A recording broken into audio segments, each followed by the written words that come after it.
عجبتنا قوي يا معلم.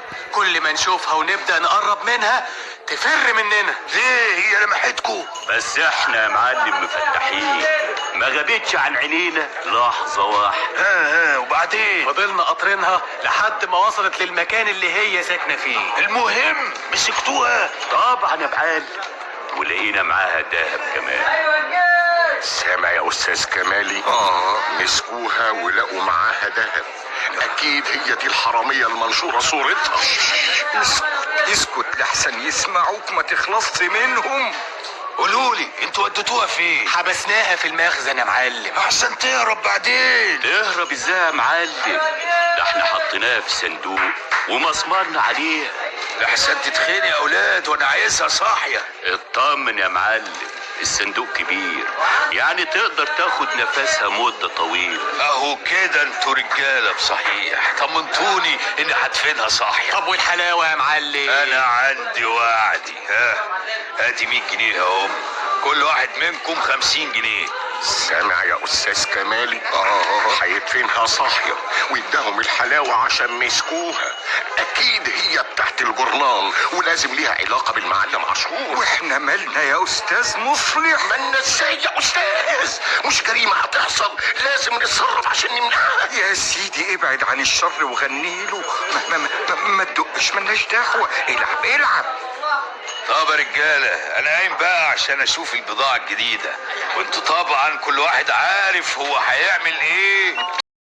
اسكت يا بدرية، انا اللي سمعته النهاردة ما ينسكتش عليه.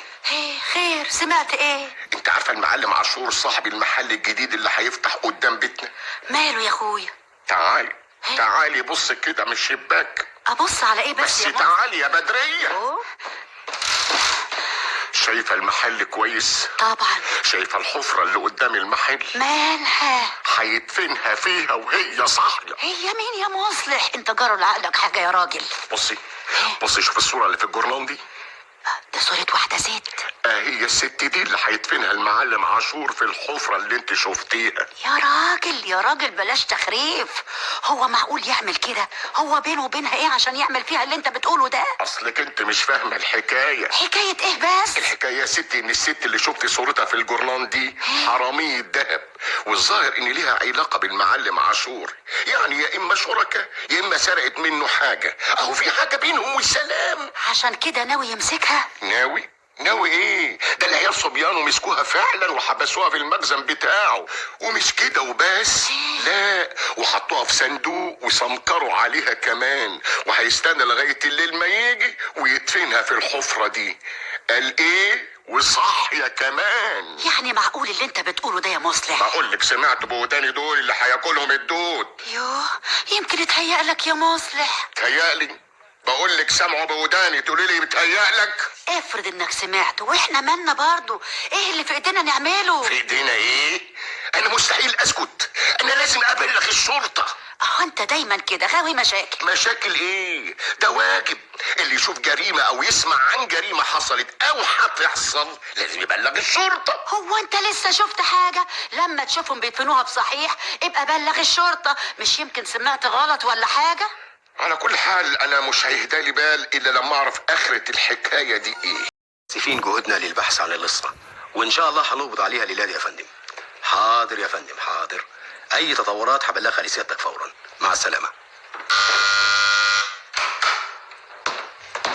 ايوه يا فندم. مفيش حد رجع من القوة؟ لسه يا فندم. بقى حتة لصة زي ديت هتاخد وقتنا ده كله؟ ان شاء الله هنقبض عليها يا فندم. تنام يا مصلح، التلفزيون شطب يا اخويا وداخلين على نص الليل. انا مش هنام الا لما اشوف اخرة حكاية المعلم عاشور دي ايه. كده؟ طب انا قايمه انام وبقطف انت بقى النور. هتنامي قبل ما تشوف الجريمة؟ هيفوتك نص عمرك. يا راجل بلاش هلوسه بقى وقوم نام. هلوسة؟ الله يسامحك يا بدرية، اما قوم ابص بصة من الشباك. بدرية، الحقيقة يا بدرية، تعالي بسرعة. تعالي. بص شوفي بعينيكي، اهم واقفين قدام الحفرة وردموها كمان. اسمعي كده بيقولوا ايه. اردي مواد كويس، سوي الحتة اللي عندك دي يا زينهم، وبكرة الصبح تجيب